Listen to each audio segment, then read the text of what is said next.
여러분, 우리가 흔히 뉴스에서 보는 화려한 첨단 기술 발표들 있잖아요. 그 무대 뒤에서는 과연 어떤 일들이 벌어지고 있을까요? 오늘 우리가 파헤쳐볼 분석 자료는요, 솔직히 말해서 한편의 기업 스릴러 영화 같습니다. 바로 스마트폰의 두뇌를 만드는 곳이죠. 삼성전자 SOC 사업팀 내부에서 벌어지고 있는 조 단위의 엄청난 재무적 미스터리입니다. 겉으로만 보면 그냥 요즘 실적이 좀 안 좋나 보다 할 수 있는데, 사실 그 속을 들여다보면 아주 복잡하고 살벌한 내부 이해관계가 얽혀 있거든요. 자, 그 숨겨진 장막을 지금부터 한번 걷어보겠습니다. 마이너스 2.4조 원. 와, 진짜 입이 떡 벌어지는 숫자죠? 네, 잘못 보신 게 아닙니다. 이 자료에 따르면 2025년 삼성 SOC 사업팀 딱 한 곳에서만 예상되는 적자 규모가 무려 2.4조 원입니다. 이 어마어마한 단일 숫자가 바로 오늘 우리가 조사할 사건 현장인 셈이죠. 아니, 도대체 1개 단일팀에서 어떻게 이런 천문학적인 손실이 날 수 있는 걸까요? 이 거대한 블랙홀의 시작점을 찾으려면 일단 전체 사업부의 상황부터 짚고 넘어가야 합니다. 자, 반도체 설계를 담당하는 SLSI 사업부 전체의 살림살이를 한번 들여다보죠. 극명한 대비가 보이실 겁니다. 칩을 설계하는 LSI팀은 1조 원, 카메라 센서 만드는 센서 사업팀은 4천억 원. 이렇게 엄청난 흑자가 예상되는 아주 훌륭한 효자팀들입니다. 그런데 SOC 사업팀 혼자서 무려 2.4조 원의 적자를 내면서 이 잘나가는 전체 사업부를 통째로 마이너스 늪으로 질끌고 들어가고 있는 거예요. 오죽하면 이번 자료에서 저 흑자 내는 팀들을 보살이라고까지 표현했겠어요. 도대체 SOC팀 안에서는 무슨 일이 벌어지고 있는 걸까요? 혹시 그냥 기술력이 부족해서 적자가 나는 걸까요? 자료는 단호하게 그건 아니다라고 지적합니다. 이 거대한 구조적 적자의 진짜 진원지를 찾으려면 현재 SOC팀이 직면한 세 가지 치명적인 악조건부터 해부해봐야 합니다. 적자를 낳는 이른바 독소 3인방은 이렇습니다. 첫째, 3나노, 2나노 이렇게 공정이 미세화될수록 인건비에 마스크에 웨이퍼 비용까지 개발비가 진짜 기하급수적으로 폭등합니다. 둘째, 같은 회사 파운드리 공정의 수율은 낮은데 웨이퍼 가격은 또 비싸서 칩 하나 만드는 원가 자체가 너무 높아요. 셋째, 그럼 이걸 엄청나게 팔아서라도 메꿔야 하잖아요.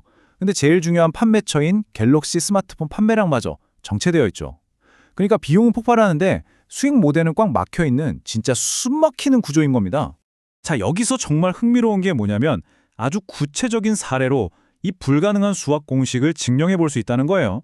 삼성의 3나노 SOC 칩, 이른바 솔로몬 프로젝트를 예로 들어보죠. 자료를 보면 이 칩 하나 개발하는 데만 무려 1조 원이 들어갈 걸로 추정하고 있습니다. 그럼 여기서 질문. 이 1조 원이라는 생돈의 본전을 뽑으려면 대체 칩을 몇 개나 팔아야 할까요? 최소 1,000만 개입니다. 네, 여러분.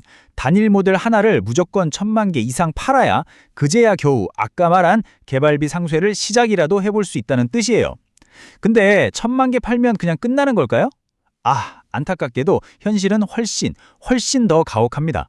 1,000만 개를 판다고 쳐도요, 여기 보이는 이 까다로운 4가지 조건이 전부 다 맞아떨어져야 겨우 기적이 일어납니다. 파운드리 수율 무조건 50% 나와야 하죠. 칩 가격은 최대한 높게 받아야 하죠. 게다가 환율마저 1,500원이라는 아주 극단적으로 유리한 상황이어야 합니다. 이 4박자가 딱딱 맞아야 누적 개발비 1조 원을 빼고 영업이익이 0원, 그러니까 진짜 본전치기가 되는 겁니다. 흑자는커녕 적자면하는 것 자체가 이미 거대한 수학적 허들인 셈이죠. 그럼 진짜 온 우주의 기운이 다 모여서 상상할 수 있는 최상의 시나리오가 터졌다고 가정해볼까요? 갤럭시 최고급 울트라 모델 2,000만 대에 이 칩을 전량 밀어넣고 수율도 기적적으로 70%까지 뛰었다고 해보죠. 근데 이래도 영업이익은 6천억 원 수준밖에 안 됩니다. 심지어 이 시나리오는 불가능해요. 스마트폰 완성품을 만드는 MX 사업부 입장에서는 퀄컴과의 눈치 싸움도 있고 시장 인지도도 있어서 울트라 모델을 전부 SOC팀에 몰아줄 수가 없거든요. 자, 여기까지 들으시면 여러분도 묘한 기시감이 드실 겁니다. 뭔가 좀 이상하잖아요? 숫자가 도무지 말이 안 되니까요. 사실 이건 단순한 엔지니어링 실패가 아닙니다. 진짜 흑막은 따로 있어요. 바로 스마트폰 만드는 MX 사업부와 칩을 생산해주는 파운드리 사이에 낀 이 SOC팀의 억울하고 불공평한 내부 거래 구조 그 자체에 문제가 있는 겁니다. 이들이 겪고 있는 아주 기가 막힌 삼각관계를 한번 볼까요? 원래 칩 설계 회사는 파운드리랑 계약할 때 수율 몇 퍼센트 안 나오면 너네가 물어내라. 이렇게 수율 보장 계약을 맺거든요. 근데 SOC 팀은 같은 회사 파운드리랑 그런 계약도 못 맺고 불확실성을 완전히 독박습니다. 그럼 반대편에 있는 MX 사업부는 어떠냐? 칩을 비싸게 많이 사주지도 않아요. 그냥 야, 너네 칩 안 쓰면 우리 퀄컴 칩 살 거다? 하면서 외부 칩 가격을 후려치기 위한 협상 카드로만 SOC를 써먹는 거죠. 위아래로 완벽하게 쥐어짜이는 겁니다.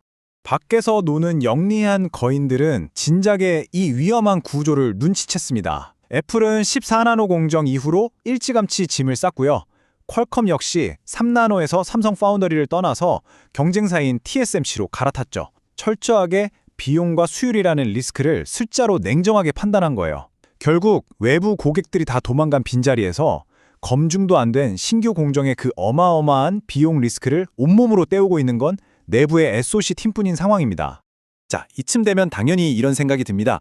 아니, 이렇게 조 단위로 피를 펑펑 흘리고 있는데 회사는 대체 왜 가만히 놔둬? 실제로 2025년에 대대적인 경영진단이 있었고 당연히 SOC 팀을 현미경 보듯이 탈탈 털었습니다. 뭔가 구조조정을 하든 사업을 접든 결단을 내려야 정상 아닐까요? 그래서 자료에서는 우리가 상상할 수 있는 5가지 해결책을 쭉 제시합니다. 근데 이걸 또 전부 다 참담할 정도로 완벽하게 기각해버려요. 볼까요? 1번, MX가 비싸게 산다? 어림없죠. 거절. 2번, 파운드리가 수율 보장한다? 못한다고 거절. 3번, 외부 고객을 찾는다? 지금 최고 사양칩 만들 인력도 부족해서 불가능. 4번, 원가를 낮춘다? 이미 마른 수건 쥐어짜듯 다 짜냈습니다. 그럼 마지막 5번, 아예 사업을 포기한다? 이것도 안 돼요. 왜냐면 파운드리가 최첨단 공정 개발하려면 만만하게 테스트해줄 내부 설계팀이 무조건 필요하거든요. 사실 이번 분석 자료에서 가장 뼈를 때리는 핵심 문장이 바로 이겁니다. SOC 사업팀이 개발비를 전부 부담하고 있습니다. 여러분, 이게 왜 말이 안 되냐면요. 보통 양산될지도 모르는 새로운 공정을 테스트할 때는 파운드리 쪽이 고객한테 우리 거 테스트 좀 해주세요 하면서 NR이라는 개발 지원금을 쥐어주는 게 업계 상식이거든요. 근데 거꾸로 SOC팀은 자기들 돈을 수조 원씩 쏟아부어가며 파운드리의 신공정 테스트베드 역할을 강요받고 있는 거예요. 결국 이 자료가 내린 아주 씁쓸한 결론은 이렇습니다. 애초에 SOC팀의 존재 이유는 스스로 이익을 내서 돈을 버는 게 아니었던 거예요. 파운드리가 최첨단 노드를 개발하기 위해 희생시킬 테스트베드이자 MX 사업부가 퀄컴 칩을 싸게 하오기 위해 들이미는 방패막이 딱 그 용도였던 겁니다. 거대 그룹 전체의 더 큰 이익을 위해서 한 팀이 필연적으로 조 단위의 적자를 떠안아야만 하는 아주 잔인한 톱니바퀴의 일부였던 거죠. 하지만 진짜 등골이 서늘해지는 부분은 따로 있습니다. 그럼 이렇게 묵묵히 적자 맞아가며 총알바지 해주면 언젠가 보상을 받을까요? 지평선 너머로 다가오고 있는 시장의 변화를 쫙 훑어보면요. SOC팀 앞에는 우리가 상상하는 것보다 훨씬 더 섬뜩한 미래가 기다리고 있을지도 모릅니다. 왜냐하면 그동안 SOC팀을 억지로 유지해온 존재 이유 2가지가 서서히 사라지고 있거든요. 첫째, 파운드리가 2나노, 3나노에서 수율을 어느 정도 안정화하고 외부 팹리스 고객들을 데려오기 시작하면 굳이 내부 SOC팀을 테스트베드로 쓸 필요가 없어집니다. 둘째, MX 사업부 역시 퀄컴이랑 협상할 때 굳이 자사칩 안 쓰고 대만의 미디어텍 같은 훌륭한 대안을 카드로 써먹을 수 있게 됐죠. 한마디로 SOC팀의 희생이 더 이상 필요 없는 순간이 초읽기에 들어간 겁니다. 그래서 자료에서는 이 상황을 아주 무시무시한 사자성어로 요약합니다. 바로 토사구팽, 토끼 사냥이 끝나면 사냥개를 삶아먹는다는 그 유명한 말이죠. 기술 개발의 가장 험난하고 불확실한 시기에 온몸으로 리스크와 적자를 독박 썼던 팀이 정작하 효용 가치가 떨어지는 순간 아무런 보상도 인정도 없이 팽 당할 수 있다는 냉혹한 기업의 생리를 강력하게 경고하고 있는 겁니다. 오늘 우리가 함께 파헤쳐본 이 2.4조 원의 적자, 단순히 재무제표에 찍힌 마이너스 기호가 아니었죠. 부서 간의 이기주의, 그룹을 위해 누군가의 피를 요구하는 구조, 그리고 거대 기업 내부의 비정한 생존 논리가 얽히고 설킨 복잡한 퍼즐이었습니다. 이 분석 자료는 마지막으로 우리에게 아주 묵직한 질문 하나를 던지며 끝을 맺습니다. 과연 그 험난한 호랑이 사냥이 모두 끝나고 난 뒤 온몸에 상처만 남은 저 사냥개의 운명은 어떻게 될까요? 여러분은 어떻게 생각하시나요?